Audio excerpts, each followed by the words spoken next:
नमस्कार, मैं आपका दोस्त सुमित अवस्थी।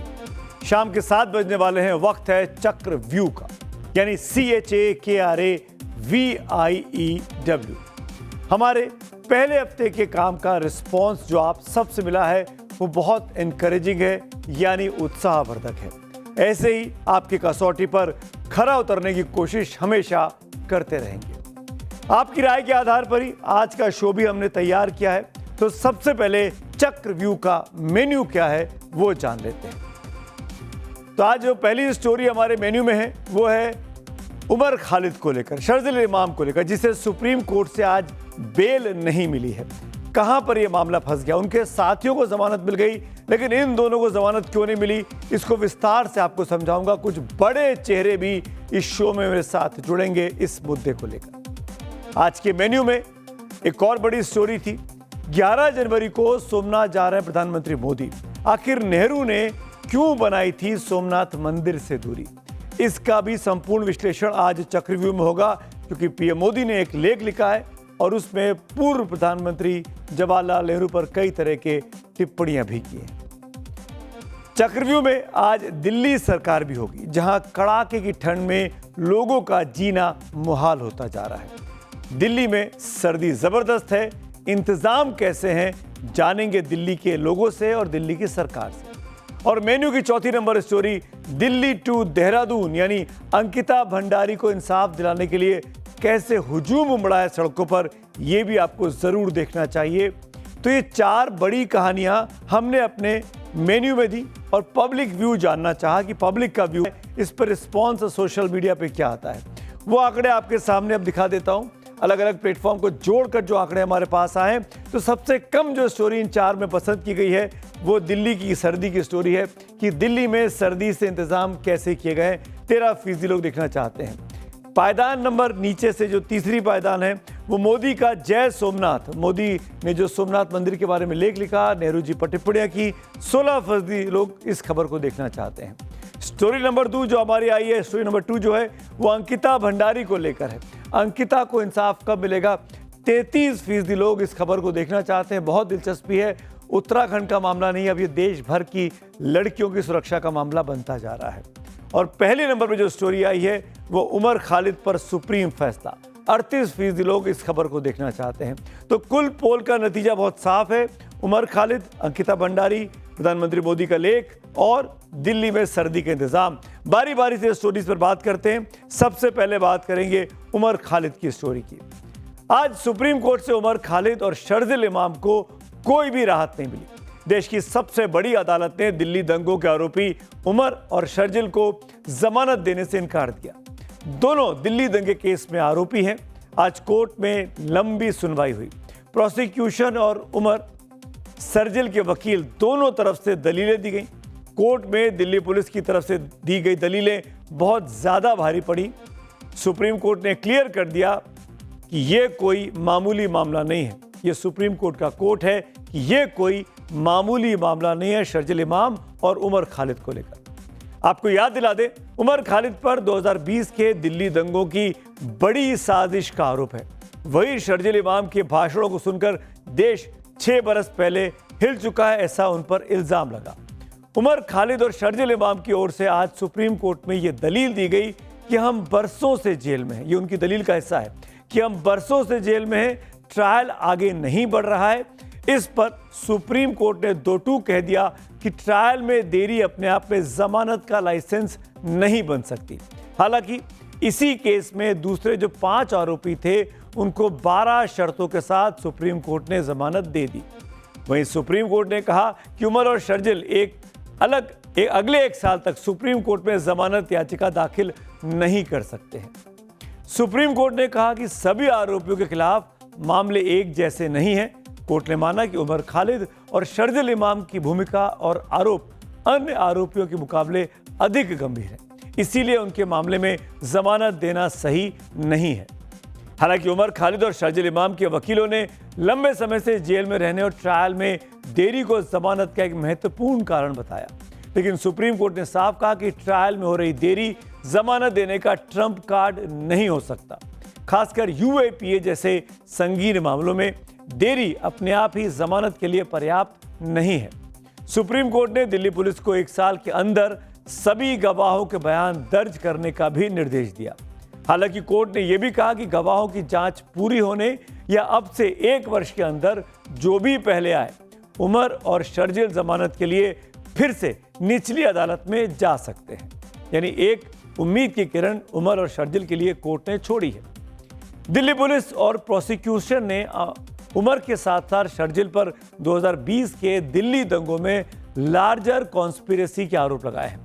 लार्जर कॉन्स्पिरेसी यानी बड़ी साजिश के आरोप लगाए हैं। इसीलिए दोनों को यूएपीए जैसे कड़े कानूनों के तहत नामजद किया गया है। सुप्रीम कोर्ट ने पाया कि उनके खिलाफ प्राइमा फेसी मामला बनता है। इस वजह से यूएपीए सेक्शन 43D सब कॉलम 5 की शर्तें लागू होती हैं और ऐसे मामलों में जमानत देना कठिन होता है। आगे बढ़ने से पहले आपको यह भी याद दिला दें कि उमर खालिद ने जमानत के लिए निचली अदालत से सुप्रीम कोर्ट तक 6 बार याचिका लगाई। दिल्ली हाई कोर्ट ने गुजरे 2 सितंबर को उनकी जमानत याचिकाएं खारिज की थी।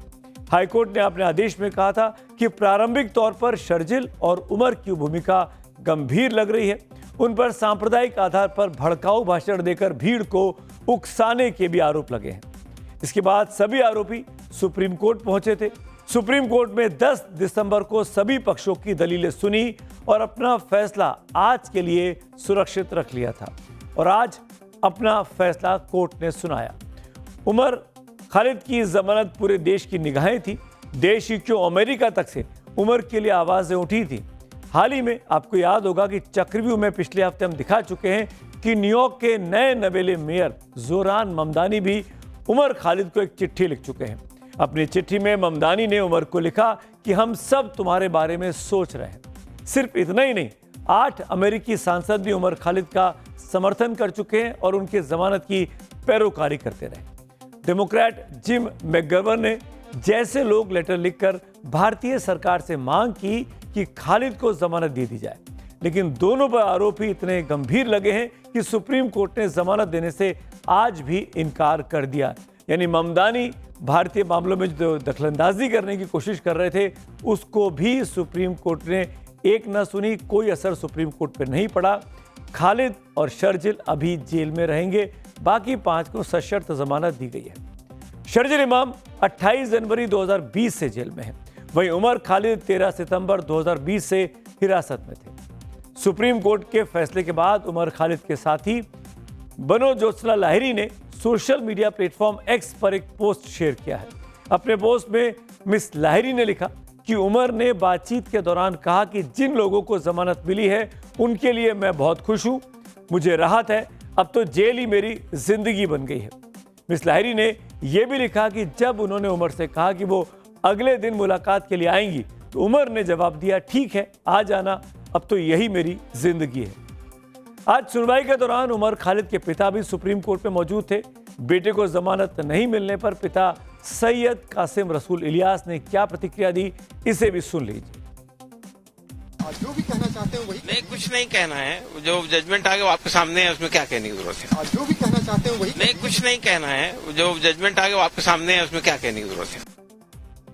हमारे साथ शर्जिल और उमर के साथ आरोपी बनाए गए शफीउर रहमान के वकील और सुप्रीम कोर्ट की जाने माने वकील भी हैं, कांग्रेस पार्टी के बड़े नेता भी हैं, केंद्र में मंत्री भी रह चुके सलमान खुर्शीद भी इस मामले में जुड़ेंगे और इस मामले पर टिप्पणी करेंगे। सुप्रीम कोर्ट में सुनवाई के दौरान क्या हुआ, इस पर सलमान खुर्शीद से कुछ देर में बात करता हूं, लेकिन उससे पहले आपको ग्राफिक्स के जरिए बता देते कि आज किन 5 आरोपियों को सुप्रीम कोर्ट ने जमानत दी है। इनके नाम भी आपको पता होने चाहिए। गुलशन फातिमा जो अप्रैल 2020 से गिरफ्तार थे, इनको जमानत मिली है। मरीन हैदर मई 2020 में गिरफ्तार हुए, इनको भी जमानत दे दी गई है। शिफाउर रहमान, इन्हीं के वकील सलमान खुर्शीद हैं, उनको भी अगस्त 2020 में गिरफ्तार किया गया था, उनके भी जमानत आज सशर्त मिली है। मोहम्मद सलीम खान को भी 2020 में गिरफ्तार किया गया था, उनको भी सशर्त जमानत सुप्रीम कोर्ट ने दी है। और शादाब अहमद को भी आज जमानत शर्तों के साथ दे दी गई है।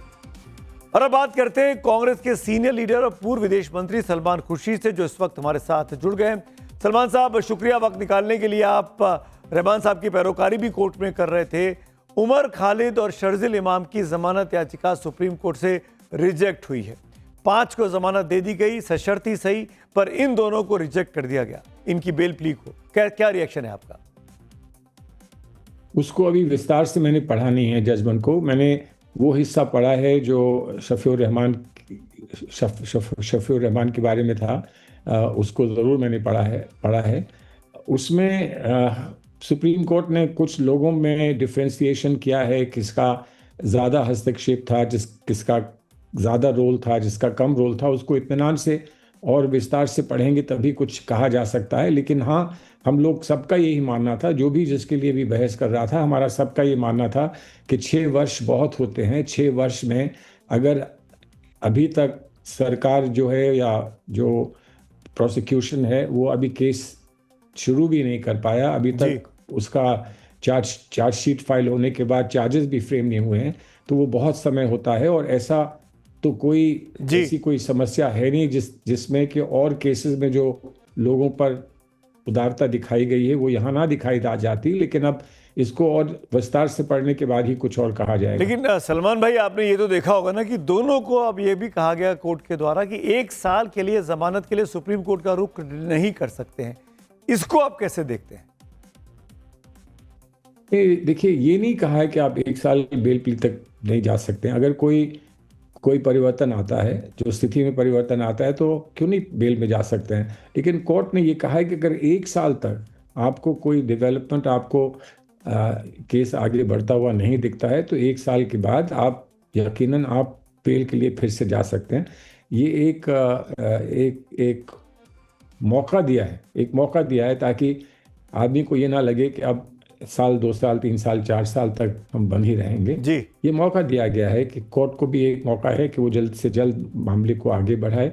और ये कहा गया है कि कम से कम जो मेन विटनेसेस हैं, जिन विटनेसेस के नाम को सुरक्षित रखा गया है, उन विटनेसेस को पहले देख लिया जाए, एग्जामिन कर लिया जाए।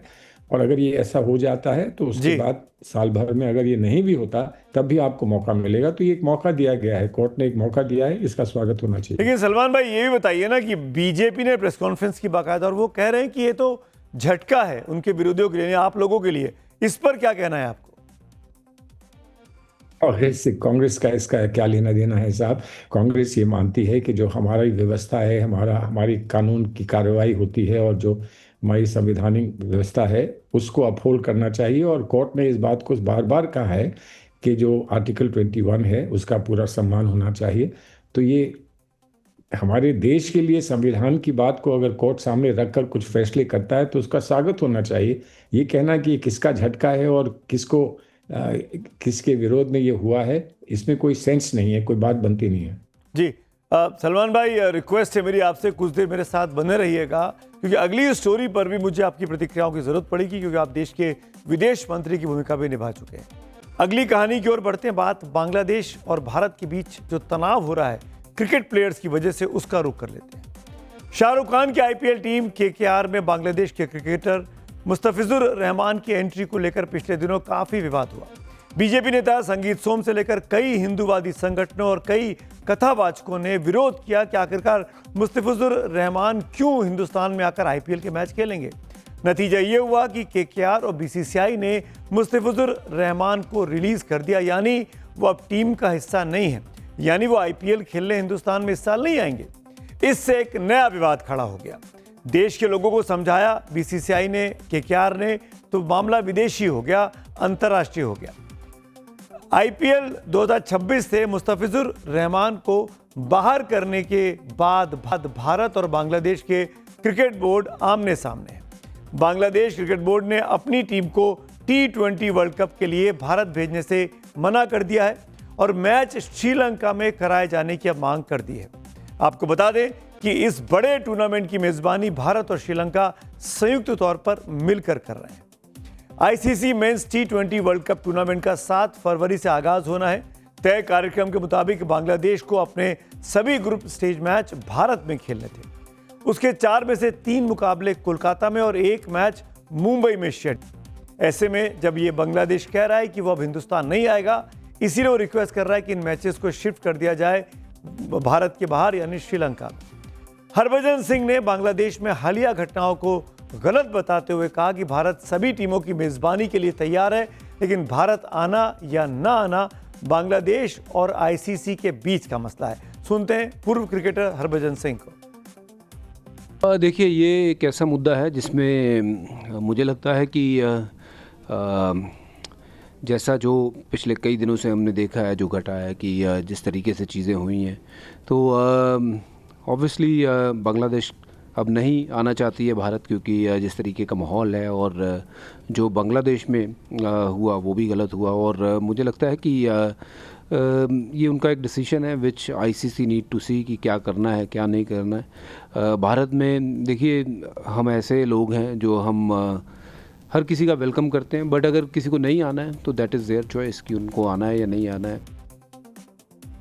आपको याद होगा, भारतीय टीम पाकिस्तान के साथ नहीं क्रिकेट खेलती है, या पाकिस्तान के साथ जब भी आईसीसी का टूर्नामेंट होता है तो रिक्वेस्ट की जाती है कि भाई किसी न्यूट्रल वेन्यू पर मैचेस कराया जाए, और हुए भी। न्यूट्रल वेन्यू पे हम लोग खेले भी, कभी दुबई में खेले, कभी कनाडा में खेले, कभी यूएसए में खेले। सवाल ये कि क्या बांग्लादेश भी यही ट्रिक अपना रहा है भारत की को घेरने के लिए? और हम सब जानते हैं कि बांग्लादेश में आज की तारीख में जो हालात हैं, उसको पाकिस्तान किस तरीके से उसमें ईंधन डालने का काम कर रहा है, उसको भड़काने का काम कर रहा है भारत के खिलाफ। ऐसे में जब मुस्तफिजुर रहमान का वीज़ा कैंसिल किया गया, केकेआर के द्वारा मना किया गया, तो अब बांग्लादेश ने स्टैंड ले लिया कि वो आईसीसी के टूर्नामेंट में हिंदुस्तान नहीं आएगा, वो अपने मैच श्रीलंका में खेलेगा। अब तो ये भी घोषणा कर दी है कि आईपीएल के मैचेस का टेलीकास्ट बांग्लादेश में नहीं होगा। यानी एक और झटका बांग्लादेश के जो लोग हैं वो भारतीय क्रिकेट टीम को या भारत के बोर्ड को, बीसीसीआई को देना चाहते हैं। आइए बात करते हैं, मेरे साथ पूर्व विदेश मंत्री सलमान खुर्शीद साहब जुड़े हुए हैं, इनके साथ हम पहले भी बात कर रहे थे। इंतज़ार करने के धन्यवाद सलमान भाई। सवाल यही है कि बांग्लादेश की टीम मैच भारत में खेलने नहीं आएगी, आईपीएल के मैच के प्रसारण को लेकर भी मना कर रही है। क्या इस पूरे मामले में आप देख रहे हैं कि भारत और बांग्लादेश के बीच क्रिकेट की वजह से, क्रिकेटर्स की वजह से एक नया तनाव खड़ा हो गया है? देखिए, बांग्लादेश के साथ जो कुछ भी पिछले कुछ महीनों में हुआ है वो बहुत दुखद है, इसमें दो राय नहीं है। और बड़ी गंभीर चिंता देशवासियों को है कि वहाँ भारतवासी जो लोग वहाँ बांग्लादेश में हैं उनके साथ क्या हो रहा है और कैसा सलूक वहाँ हो रहा है, इसका हमको बड़ा दुख है। और जो लोग अल्पसंख्यक लोग वहाँ हैं, बांग्लादेश के अल्पसंख्यक, उनके साथ जो सलूक हो रहा है वो हम स्वीकार नहीं कर सकते, और उसका हमको बड़ा खेद है, हमको बड़ा कष्ट है इस बात का। लेकिन इसको अब कहाँ तक फैलाया जाए, कहाँ तक बढ़ाया जाए, ये एक और बड़ा गंभीर सवाल है। जी हमारे पुराने सलमान भाई सुनिए मेरी बात, ये बहुत ध्यान से सुनिएगा। क्या अब क्रिकेट की वजह से भारत और बांग्लादेश में तनाव होगा? अभी तक तो हालात ऐसे थे, कूटनीतिक परिस्थितियां ऐसी थी, बॉर्डर के हालात ऐसे थे, लेकिन ये क्रिकेट इसमें और भड़काने का काम कर रहा है, जिस तरह के कदम उठाएगा दोनों तरफ से। जैसा मैंने कहा कि जहां जहां हमको किसी बात का खेद है, कष्ट है, और हमको किसी बात की शिकायत है, तो वहाँ जो बड़ा परिप्रेक्ष्य है उसको हमें नहीं भूलना चाहिए कि आज कुछ हो रहा है वो कल भी होगा, ऐसा तो संभव नहीं है। कल ठीक भी हो सकता है और हमारे संबंध फिर से अच्छे भी बन सकते हैं, क्योंकि हमारे और बांग्लादेश के बीच में मधुर संबंध रहे हैं। ये किसी और पड़ोसी देश के साथ इसकी तुलना ना की जाए। जिस पड़ोसी देश के साथ हमारे संबंध जो हैं वो मधुर नहीं रहे हैं, उसकी तुलना नहीं हो। लेकिन तब भी जहां ऐसा लगता है कि हमारे सम्मान को या हमारी सुरक्षा या हमारे लोगों को सुरक्षा की ठेस लग रही है, वहां हमको एक स्पष्ट अपना स्टैंड तो लेना ही है। वो हमने लिया है और हमको लेना चाहिए, लेकिन इस बात को और कितना बढ़ाया जाए, कहाँ तक ले जाएं, ये एक गंभीर विषय है। एक आखिर में एक चीज़ और समझा दीजिए सलमान खुर्शीद साहब कि मुस्तफिजुर रहमान को जो वीज़ा कैंसिल किया गया, जिस वजह से प्रॉब्लम और एस्केलेट होती दिखाई दे रही है, इस पर आपकी पार्टी कांग्रेस का क्या स्टैंड है? हमारी पार्टी बीसीसीआई नहीं है। हमारी पार्टी एक पार्टी है जो पॉलिटिकल परिप्रेक्ष्य में अपनी बात रखती है, सोचती है, समझने की कोशिश करती है। लेकिन जैसा मैंने कहा कि जो भी कदम हमारे हों वो कदम ऐसे ना हों कि भारत और बांग्लादेश के सामने एक परमानेंट जगह या एक ऐसी खलीज आ जाए, ऐसी दरार पड़ जाए जिसको हम फिर कभी पाट ना पाएं। बांग्लादेश और हमारा इतिहास जो है उसको हम ना भूलें, लेकिन आज के परिप्रेक्ष्य में आज जो भी समस्याएं सामने आ रही हैं उनको किस तरह से सफलता से हम जिसको हैंडल कर सके वो सरकार का दायित्व है। सरकार उसमें हमारा सहयोग चाहे तो सरकार हमसे वो सहयोग मांग सकती है। चलिए सलमान खुर्शीद साहब, शुक्रिया। लेकिन कुल मिलाकर इस परिस्थिति ऐसी दिखाई दे रही है इस पूरे खेल में कि कांग्रेस पार्टी बांग्लादेश के मामले पर फिलहाल कोई भी औपचारिक तौर पर कड़ा स्टैंड सरकार के खिलाफ नहीं ले रही है, जैसे वो अमेरिका वेनेजुएला के मामले पर ले रही है या फिर शरजील इमाम के मामले में सुप्रीम कोर्ट ने जो फैसला दिया उस पर सलमान खुर्शीद खुलकर बोले। लेकिन बांग्लादेश पर बीच बीच की लाइन कांग्रेस पार्टी लेती हुई फिलहाल दिखाई दे रही है। आइए आगे बढ़ते हैं आज की अगली एक और बड़ी स्टोरी की ओर, जो पब्लिक व्यू में सेकंड नंबर पर आई थी पायदान में, और उसने कहा पब्लिक ने कि वो अंकिता भंडारी के मामले के केस को देखना चाहते हैं। उत्तराखंड का ये चर्चित अंकिता भंडारी हत्याकांड एक बार फिर से सुर्खियों में है। जनता अंकिता के लिए इंसाफ की मांग पर अब सड़क पर उतर आई है। लोगों के अंदर आक्रोश की ज्वाला को देखकर धामी सरकार बैकफुट पर दिखाई देती है। अगले साल राज्य में चुनाव भी होने वाले हैं। ऐसे में बीजेपी के लिए मुद्दा कहीं गले की फांस तो नहीं बन रहा है। कल रविवार का दिन था, ऐसे लगा जैसे लोग लंबे समय से रविवार के इस दिन का इंतजार कर रहे हैं। अंकिता को इंसाफ दिलाने के लिए लोगों का सैलाब सड़कों पर उत्तराखंड पे टूट पड़ा। कोई कैंडल लेकर मार्च के लिए निकला तो कोई पोस्टर और बैनर लेकर प्रदर्शन कर रहा था। उत्तराखंड के कोने कोने में अंकिता को इंसाफ दिलाने की आवाज गूंज रही थी। लोगों ने साफ साफ कह दिया कि जब तक उत्तराखंड की बेटी को इंसाफ नहीं मिलेगा हम रुकने वाले नहीं हैं। इस पूरे मामले की सीबीआई जांच की मांग की गई। वीवीआईपी का जो नाम आया है और जितनी शंकाएं उठी हैं उसकी जांच करवाने को लेकर उत्तराखंड महिला मंच के बुलावे पर रोज प्रदर्शन भी उत्तराखंड में चल रहा है। वीआईपी आखिर है कौन? क्योंकि अजय कुमार का भी नाम आ रहा था, उमेश कुमार का भी नाम आ रहा था, और आज तो हद हो गई कि ये केस में पुलकित आर्या को आजीवन कारावास हो गया। असली कातिल अभी भी बाहर घूम रहा है। उनके पूर्व विधायक की धर्मपत्नी इस बात का खुलासा करती है कि वो गट्टू है और गट्टू कोई और नहीं दुष्यंत गौतम है। उसके बावजूद पुष्कर सिंह धामी जी खामोश है। बड़े शर्म की बात है। तमाम लोग वीआईपी का जिक्र लगातार कर रहे थे, उसके बाद भी गवाहों के बार बार वीआईपी कहने के बाद भी एसआईटी मौन क्यों रही? उसने वीआईपी का खुलासा क्यों नहीं किया? उसी समय ये संदिग्ध के दायरे में आ चुके थे। मेरा कहना है कि वीआईपी का आज भी खुलासा नहीं हो रहा है। अभी जो ये चल रहा है, अभी ये जो वायरल ये वीडियो हुई है उर्मिला उनकी, तो उसमें वीआईपी वो जो गट्टू है जो भी है उसका नाम आ रहा है। तो हम चाहते हैं सीबीआई जांच हो और मतलब कि न्याय मिले हमारी। मैं तो यही कहूंगी कि हमारी जो उत्तराखंड की बेटी है इसको न्याय मिलना चाहिए, और भगवान ना करे कल के दिन में हमारी बेटी के साथ ये हो तो सारे, मैं तो कहती हूँ उत्तराखंड ही नहीं पूरे देश को एक होना चाहिए। उत्तराखंड में अगले साल विधानसभा चुनाव होने, लिहाजा विपक्ष इस मुद्दे को भुनाने में अभी से जुट गया है। उत्तराखंड क्रांति दल और कांग्रेस के नेता बीजेपी की धामी सरकार को घेरने में लग गए हैं। हरिद्वार में पूर्व मुख्यमंत्री हरीश रावत सड़क पर खुद उतरे, कार्यकर्ताओं के साथ अंकिता के लिए न्याय की आवाज बुलंद की, अंकिता को न्याय दो के नारे लगाए। हरीश रावत के साथ इस पदयात्रा में हजारों लोग शामिल हुए। इस दौरान हरीश रावत ने कहा कि जब तक उत्तराखंड की बेटी को न्याय नहीं मिल जाता तब तक वे चुपचाप नहीं बैठेंगे। उद्वेलित हैं लोग, संघर्ष को आगे बढ़ाना लोग चाहते हैं कि अंकिता के जो वास्तविक हत्यारे हैं वो कानून के दायरे में आए। अंकिता ने भी उस वीआईपी का जिक्र मरने से पहले, उनकी हत्या से पहले किया था, और आज उस वीआईपी का नाम उछल करके लोग के सामने आ रहा है। तो लोग चाहते हैं कि हमारी बेटी की अस्मिता के साथ खिलवाड़ करने की चाह रखने वाला वो वीआईपी कौन था। हम चाहते हैं कि सीबीआई की देखरेख में, सीबीआई हाई कोर्ट और सुप्रीम कोर्ट की देखरेख में सीबीआई जांच करे और सरकार उनके खिलाफ जो है एफआईआर दर्ज करे जो नाम सामने आए।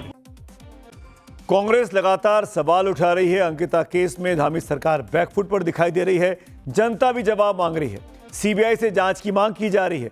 वीआईपी का नाम लगातार पूछा जा रहा है। तो वही धामी सरकार के मंत्री सुबोध उनियाल कांग्रेस पर जनता को गुमराह करने का पलटकर आरोप लगाते हैं। इस बारे में स्थिति स्पष्ट हो जाएगी तो सरकार की मंशा साफ है। सरकार किसी भी तरह से उस लड़की जो हमारे यहाँ की बिटिया थी, जिसके साथ एक बड़ा दर्दनाक कृत्य किया गया, उसकी हत्या की गई, सरकार ने अपनी जिम्मेदारी को निभाते हुए मजबूत पैरवी के साथ हत्यारों को सजा दिलाने का भी काम किया। और अब लगता है कि कुछ लोग गुमराह करना चाहते हैं नई जांच के नाम पर। तो जैसे ही फॉरेंसिक इसकी FSL रिपोर्ट आएगी, निश्चित रूप से उसके हिसाब से आगे भी कार्रवाई की जाएगी। दरअसल अंकिता भंडारी केस में जनता के विरोध ने बीजेपी के माथे पर चिंता की लकीरें खींची हुई हैं। जाहिर है आने वाले चुनाव में इसका बड़ा असर देखने को मिल सकता है। कल के प्रदर्शन का जवाब देने के लिए बीजेपी ने आज देहरादून में एक बड़ी प्रेस कॉन्फ्रेंस की। बीजेपी से राज्यसभा सांसद नरेश बंसल ने साफ कहा कि सरकार किसी भी तरह की चीज से बचना नहीं चाह रही है, कोई भी जांच के लिए वो तैयार है, लेकिन कुछ लोग राज्य में माहौल खराब करने की कोशिश कर रहे हैं। जाहिर है उनका इशारा कांग्रेस की तरफ था। प्रदेश का शांतिपूर्ण माहौल खराब करने का प्रयास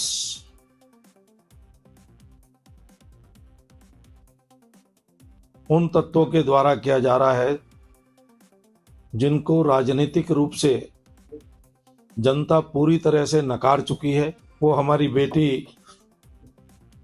अंकिता का नाम लेकर के अपनी स्वार्थ सिद्धि करना चाहते हैं। और अब दो लोगों के ऑडियो की बात को लेकर के एक वीआईपी उछाला जा रहा है और उसके पीछे टारगेट केवल भारतीय जनता पार्टी के वरिष्ठ नेताओं को बदनाम करना है। दरअसल बीजेपी के बड़े नेता का नाम सामने आया, उसके बाद से मामला और ज्यादा उग्र हो गया है। विरोध प्रदर्शनों का जिस अंकिता भंडारी केस को लेकर आज उत्तराखंड उबाल मार रहा है, ये 3 साल पहले का मामला है। ग्राफिक्स के जरिए आपको याद दिलाते हैं दरअसल मामला क्या था और क्यों इतना ज्यादा इस पर आज की तारीख में इमोशनल आउटबर्स्ट देखने को मिल रहा है। 18 सितंबर 2022 को ये हत्या हुई। अंकिता भंडारी एक रिजॉर्ट में काम करने वाली युवा महिला थी। 24 सितंबर 2022 को उसका शव बरामद किया गया। पौड़ी के रिजॉर्ट में रिसेप्शनिस्ट का काम यह अंकिता करती थी और अंकिता एक्स्ट्रा सर्विस से इनकार कर दिया। जहां पर वो काम करती थी वहां पर कुछ लोगों ने उनसे एक्स्ट्रा सर्विस की डिमांड की।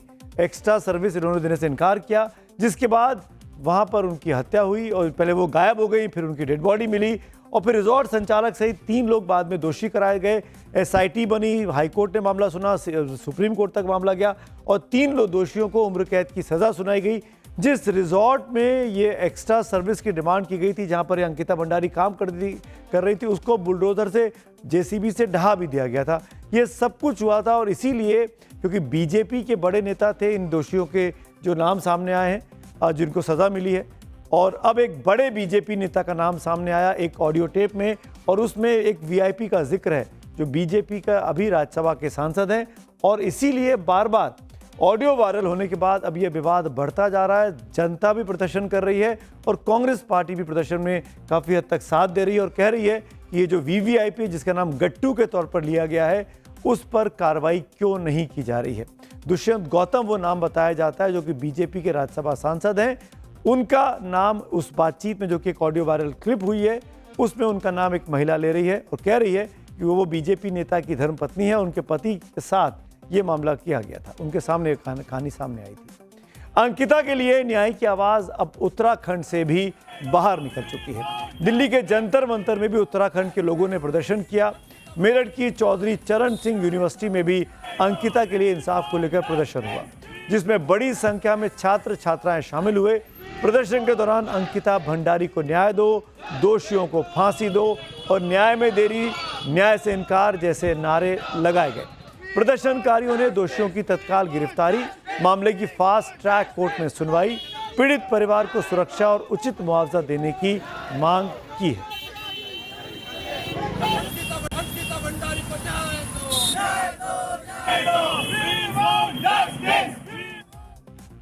और आगे बढ़ते हैं आज की और खबरों की ओर और ये बड़ी स्टोरी प्रधानमंत्री मोदी का वो लेख जो कि सोमनाथ मंदिर के बारे में है। साल बदलते हैं तो इतिहास में कई पन्ने जुड़ते जाते हैं। आज की तारीख से ऐसा ही एक पन्ना सोमनाथ मंदिर के साथ जुड़ा है। उस पन्ने को पलटते हुए आज प्रधानमंत्री नरेंद्र मोदी ने पूरे देश को याद दिलाया कि सोमनाथ पर 1026 में हुए पहले आक्रमण के 1000 साल पूरे हो रहे हैं। आज के अफगानिस्तान और तब के गजनी का शासक महमूद गजनवी ने तब सोमनाथ मंदिर पर बर्बर हमला किया था, शिवलिंग को खंड खंड कर डाला था, भारी कत्लेआम मचाया था, मंदिर को लूटा, मंदिर में रखा सोना लूटा। वैसे तो महमूद गजनवी ने भारत पर कुल 17 बार आक्रमण किए थे, लेकिन सोमनाथ पर हमले की वजह से वो इतिहास में कुख्यात हो गया। वो हमला इतना विध्वंसक था कि भारत सदियों तक इसे भूल नहीं सका। उसी सोमनाथ मंदिर पर आज प्रधानमंत्री मोदी ने एक लेख लिखा है। उनका ये ब्लॉग पोस्ट सोमनाथ पर 1026 में हुए पहले आक्रमण के 1000 साल पूरे होने पर है। पीएम ने इसे सोमनाथ स्वाभिमान पर्व नाम दिया है और सोमनाथ हमले को मानव इतिहास की सबसे बड़ी त्रासदी कहा। अपने लेख में पीएम मोदी ने लिखा, जनवरी 1026 में गजनी के महमूद ने सोमनाथ मंदिर पर बड़ा आक्रमण किया। महमूद गजनवी ने सोमनाथ मंदिर को ध्वस्त कर दिया था। गजनवी ने तब आक्रमण आस्था और सभ्यता के प्रतीक को नष्ट करने के उद्देश्य से किया था। सोमनाथ मंदिर पर हमला महमूद गजनवी का एक हिंसक और बर्बर प्रयास था। फिर भी 1000 साल आज भी मंदिर पूरे गौरव के साथ वहां पर खड़ा है, मौजूद है। आज 2026 में भी सोमनाथ मंदिर दुनिया को एक संदेश देता है, मिटाने की मानसिकता रखने वाले खत्म हो जाते हैं। ये साफ है इस सोमनाथ मंदिर के इस पूरे 1000 साल पुराने प्रकरण से। प्रधानमंत्री नरेंद्र मोदी ने और भी आज बहुत कुछ लिखा है। प्रधानमंत्री मोदी ने अपने लेख में सोमनाथ मंदिर को लेकर देश के पहले प्रधानमंत्री जवाहरलाल नेहरू, पहले राष्ट्रपति राजेंद्र प्रसाद, देश के पहले गृह मंत्री सरदार वल्लभ भाई पटेल का भी इस लेख में जिक्र किया है। मोदी ने जो कुछ लिखा है वो अतीत के झरोके से झांकती वो कहानी है जिस पर राजनीतिक बहस का इतिहास बहुत पुराना है। अपने लेख में प्रधानमंत्री मोदी ने आजादी के बाद 8 मई 1950 को हुए सोमनाथ मंदिर के पुनर्निर्माण का जिक्र किया। साथ ही यह भी लिखा कि तत्कालीन प्रधानमंत्री पंडित नेहरू इससे ज्यादा उत्साहित नहीं थे। वो नहीं चाहते थे कि राष्ट्रपति राजेंद्र प्रसाद सोमनाथ जाएं और पुनर्निर्माण समारोह का हिस्सा बने। सोमनाथ पर नेहरू और राजेंद्र प्रसाद की राय क्यों अलग थी और उन दोनों में से इसे लेकर क्या बात हुई थी, इसे मैं आगे आपको बताऊंगा। अभी इस मुद्दे पर कैसे बीजेपी वर्सेस कांग्रेस हो गया है, पहले वो सुन लीजिए। और आज 1000 वर्ष के बाद अगर हम देखें तो 1951 में सरदार पटेल के प्रयास से और जवाहरलाल नेहरू जी के पुरजोर विरोध के बावजूद प्रथम राष्ट्रपति डॉक्टर राजेंद्र प्रसाद जी की उपस्थिति में यह स्वप्न साकार हुआ था। और आज प्रधानमंत्री श्री नरेंद्र मोदी जी के नेतृत्व में जो बात डॉक्टर राजेंद्र प्रसाद जी ने कही थी कि समृद्धि की तरफ जब भारत बढ़ेगा तो यह पूर्ण होता हुआ दिखाई पड़ेगा, तो आज पूर्णता की तरफ बढ़ रहे हैं। लोगों को अनपढ़ रहना चाहिए, लोगों के पास काम नहीं रहना चाहिए, लोगों के पास पैसा नहीं होना चाहिए, लोगों का समृद्धि नहीं चाहिए। सिर्फ धर्म का नशा दो और देश चलाओ, वही कर रहे हैं। प्रधानमंत्री मोदी के लेख में पहले प्रधानमंत्री पंडित नेहरू पर टिप्पणियां की गई है। हालांकि ये पहली बार नहीं है जब पंडित नेहरू प्रधानमंत्री नरेंद्र मोदी के निशाने पर आए हैं। इससे पहले भी मोदी कई बार पूर्व प्रधानमंत्री नेहरू की गलतियों को गिना चुके हैं। पीएम मोदी के नेहरू व्यू पर हाल ही में संसद के शीतकालीन सत्र के दौरान कांग्रेस की सांसद और नेहरू गांधी परिवार से आने वाली प्रियंका गांधी ने अपना काउंटर व्यू देश को बताया था। मैं उनको एक छोटी सलाह देना चाहती हूं कि नेहरू जी से जितनी भी शिकायतें हैं, जितनी भी गलतियां उन्होंने की आपके जहन में, जितनी भी गालियां देनी है, जितना भी अपमान करना है, उसकी भी एक सूची बना दीजिए। नहीं, बात खत्म नहीं है।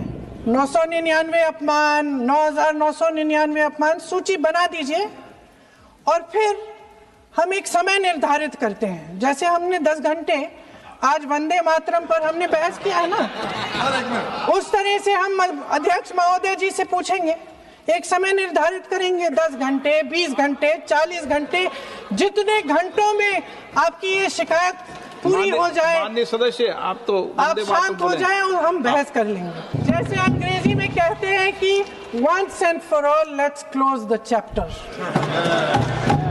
क्लोज कर लीजिए, देश सुन लेगा। दरअसल इतिहास गवाह है, 1951 में सोमनाथ मंदिर का जीर्णोद्धार भी विवादों के बीच हुआ था। जीर्णोद्धार के बाद उद्घाटन समारोह में तत्कालीन राष्ट्रपति राजेंद्र प्रसाद को निमंत्रण भेजा गया था।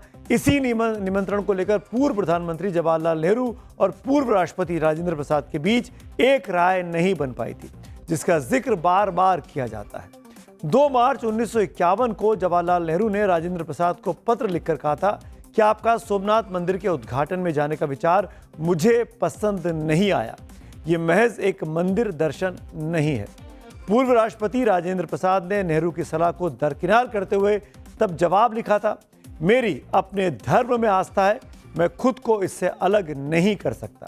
अगर किसी मस्जिद या चर्च के उद्घाटन का निमंत्रण होता तो भी मैं जरूर जाता। नेहरू के विरोध के बाद भी राष्ट्रपति राजेंद्र प्रसाद सोमनाथ मंदिर के कार्यक्रम में 11 मई 1951 को सम्मिलित हुए थे।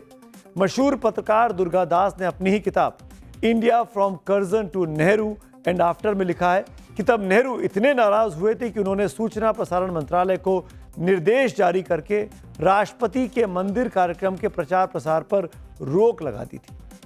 अब सवाल उठता है, नेहरू ने राजेंद्र प्रसाद को सोमनाथ मंदिर के समारोह में शामिल नहीं होने की सलाह क्यों दी थी? वो समारोह 11 मई 1951 को हुआ था, जैसा कि अभी मैंने आपको बताया। तब देश अभी बंटवारे के दंश से उबरने की कोशिश कर रहा था। बंटवारे के दौरान हिंदू मुसलमानों को बीच खुदी खाई अभी पूरी तरीके से पटी नहीं थी। ऐसे में प्रधानमंत्री के तौर पर नेहरू की पहली प्राथमिकता देश के धर्मनिरपेक्ष फैब्रिक को बुनाए रखना था। देश को यह भरोसा देना था कि 26 नवंबर 1949 को संविधान सभा ने जिस धर्मनिरपेक्ष प्रस्तावना को अपनाया था वो सिर्फ संविधान की किताब तक सीमित नहीं है। नेहरू की कोशिश तब देश में रह रहे मुसलमानों में भारत को लेकर भरोसा बढ़ाने की थी, क्योंकि 1951 की जनगणना के मुताबिक तब भारत में 3 करोड़ 54 लाख मुसलमान थे। ये वो लोग थे जिन्होंने जिन्ना के पाकिस्तान को नकार कर भारत में ही रहना पसंद किया था और भारत को चुना था। रही बात धर्म को लेकर नेहरू के विचार थी, तो नेहरू ने 1933 में ही महात्मा गांधी को एक पत्र लिखकर धर्म को लेकर अपनी सोच जाहिर कर दी थी। उस लेटर में नेहरू ने लिखा था कि जैसे जैसे मेरी उम्र बढ़ती गई है, धर्म के लिए मेरी नजदीकी कम होती गई है।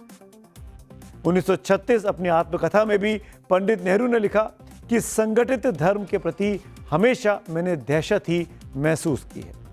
लेकिन बतौर प्रधानमंत्री धर्म को लेकर नेहरू की पहली अग्नि परीक्षा सोमनाथ मंदिर के जीर्णोद्धार के कार्यक्रम के दौरान हुई, जहां नेहरू की सलाह को नजरअंदाज कर पूर्व राष्ट्रपति राजेंद्र प्रसाद ने सोमनाथ मंदिर के जीर्णोद्धार के समारोह में जाने का फैसला किया।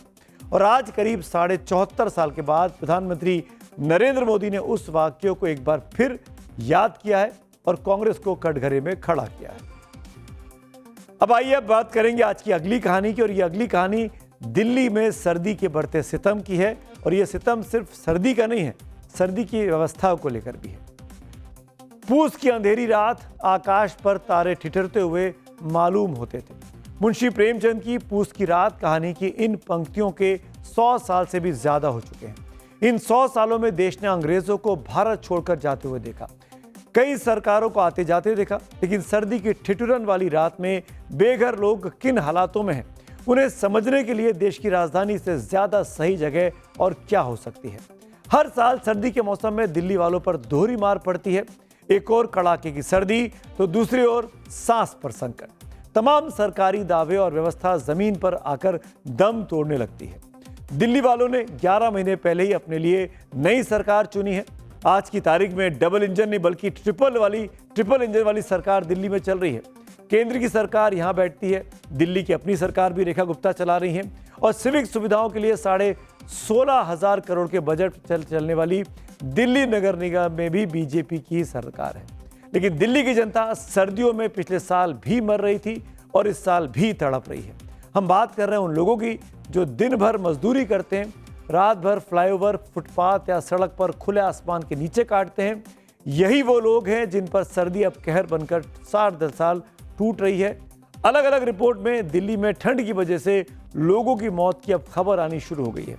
पिछले 15 दिनों में जो अब तक खबर हमारे पास आई है वो ये बता रही है कि करीब 2 दर्जन से ज़्यादा लोगों की मौत की खबर है। अखबार इसको लेकर, सोशल मीडिया इसको लेकर लगातार लिख रहे हैं, ट्वीट भी कर रहे हैं कि दिल्ली में सर्दी की वजह से कितनी ज़्यादा मौतें हो रही हैं। दिल्ली में जो पार्टी पिछली सर्दी में सत्ता में थी, जो आज विपक्ष में है, अपने 10 साल के कामकाज के आंकड़ों को अगर देखें तो वही पिछली सर्दी में विपक्ष वाली पार्टी जो आज दिल्ली की सरकार चला रही यानी बीजेपी, उन्हें ठंड से मौत वाली रिपोर्ट पर विपक्ष की चाल अब नजर आती है। सुनते हैं आरोप प्रत्यारोप को। पहले लगातार रिपोर्ट आ रही है। इससे पहले भी हम लोगों ने रिपोर्ट किया, कई मीडिया चैनल ने रिपोर्ट किया, कई प्रिंट मीडिया ने रिपोर्ट किया, लेकिन किसी मंत्री को, किसी अधिकारी को आप नहीं देखेंगे कि जाकर दौरा करके देखे कि आखिर हालात क्या है। तो ये सब लोग सत्ता में लोगों को झूठे वादे करके आ गए। अब सत्ता में बैठ करके वो जो सचिवालय की चार दीवारी है उससे बाहर नहीं निकलते। ये गरीब इनके डिक्शनरी में नहीं है। तो इसलिए इस सरकार के नकारापन के कारण मैं बार बार कह रहा हूं, आज लोगों की जान ठंड से जा रही है। जो क्षेत्र में आपके रैन बसेरों में सुविधाएं वो क्या है? देखिए, निश्चित तौर के ऊपर बहुत अच्छी सुविधाएं पहले से दी जा रही हैं। ये जो रिपोर्ट्स आ रही हैं कि ये हो गया वो हो गया, ये विपक्ष के द्वारा एक सरसट चाल है अपने आप को उसको, क्योंकि आज लोग कंपेयर कर रहे हैं कि पिछले 11 साल का टेन्योर और पिछले 11 महीने का tenure of CM Rekha Gupta ji, इसलिए उनको थोड़ा बेटर तो होगा। अब अगली कहानी की ओर आगे बढ़ते हैं। सोचिए जरा, जिससे आपने वोट दिया, जनता की समस्या को हल करने की जिम्मेदारी सौंपी, जब वही जनता की आवाज छोड़कर लोकतंत्र के मंदिर में शब्दों की सारी मर्यादा लांघ जाए तो आपको कैसा लगेगा? क्या सोचेंगे आप? ऐसे गालीबाज नेताओं को वोट देने पर आपको दुख तो जरूर होगा। वैसे तो ऐसे विधायकों और सांसदों की फेहरिस्त बहुत लंबी है, लेकिन आज बात तेलंगाना के मुख्यमंत्री रेवंत रेड्डी के उस बयान की मैं कर रहा हूं जिन्होंने लोकतंत्र के मंदिर को एक बार फिर से शर्मसार कर दिया है। तेलंगाना में कांग्रेस की सरकार है, रेवंत रेड्डी सरकार के मुखिया हैं, मुख्यमंत्री की कुर्सी पर बैठे हुए हैं। विधानसभा में विपक्ष पर हमला करते करते रेड्डी साहब शब्दों की सारी मर्यादाएं लांघ गए। उनकी ये भाषा किसी गली नुक्कड़ के गुंडे मवाली जैसी भाषा लगती है। सीएम रेड्डी जब दोबारा अपने इसी भाषण को सुनेंगे तो उन्हें भी जरूर अफसोस होगा। ऐसा मैं मानता हूं कि अगर उनके अंदर दिल है तो अफसोस करेंगे। भाषा का स्तर इतना गिरा हुआ है कि हम आपको पूरी तरीके से उनकी बात सुना भी नहीं सकते, क्योंकि ये गलत होगा। उनकी इसी भाषा को लेकर तेलंगाना में अब सियासी बवाल मचा हुआ है। क्या बोलना चाह रहे चंद्रशेखर राव जी? आप तो क्या होने वाले कैसे होने वाले पता नहीं है। दो यहां भेज दिए, कौन संभालना? ऐसे को क्यों इधर लेगा के छोड़ दिए? जिस तरह की भाषा का इस्तेमाल रेवंत रेड्डी तेलंगाना की विधानसभा में कर रहे हैं, ऐसे ही कुछ नज़ारा हमने कुछ महीने पहले दिल्ली में संसद में देखा था। बीजेपी के नेता विधूड़ी बहुत ही आपत्तिजनक शब्दों का इस्तेमाल कर रहे थे एक बीएसपी के सांसद के लिए, जिसको बाद में एक्सपंज भी किया गया। खैर, अब वक्त हो गया है पब्लिक व्यू का, यानी वो व्यू जो जनता का है हमारी तमाम स्टोरीज को लेकर। तो चक्रव्यूह के दर्शक हैं मोहित कुमार, वो सोमनाथ की कहानी पर अपना व्यू हमको भेजते हैं। वो लिखते हैं कि सोमनाथ पर नेहरू भी सही थे और राजेंद्र प्रसाद भी सही थे। चक्रव्यूह के एक और दर्शक है राजीव शर्मा साहब, उनका भी मैं पोस्ट पढ़ के सुनाना चाहता हूं। बांग्लादेश के खिलाड़ियों का बैन बहुत जरूरी है, बेहद जरूरी है, ये उनकी राय है। तो इसी नोट पर पब्लिक व्यू के सेंटिमेंट्स को दिखाते हुए मैं आपको फिर से याद दिला दूं कि ये शो आपकी पसंद के आधार पर हम तैयार करते हैं। रोज सुबह टाइम्स नाउ नवभारत कैंडल से हम 12 बजे के पहले ट्वीट करते हैं, पोस्ट डालते हैं यूट्यूब पर और पूछते हैं कि आप कौन सी स्टोरी को लीड स्टोरी के तौर पर देखना चाहेंगे, और जो स्टोरी आप चुनते हैं वही स्टोरी इस शो में हम तैयार कर पूरे रिसर्च के साथ लेकर आते हैं। तो आज के लिए मेरे साथ इतना ही। शुभ रात्रि।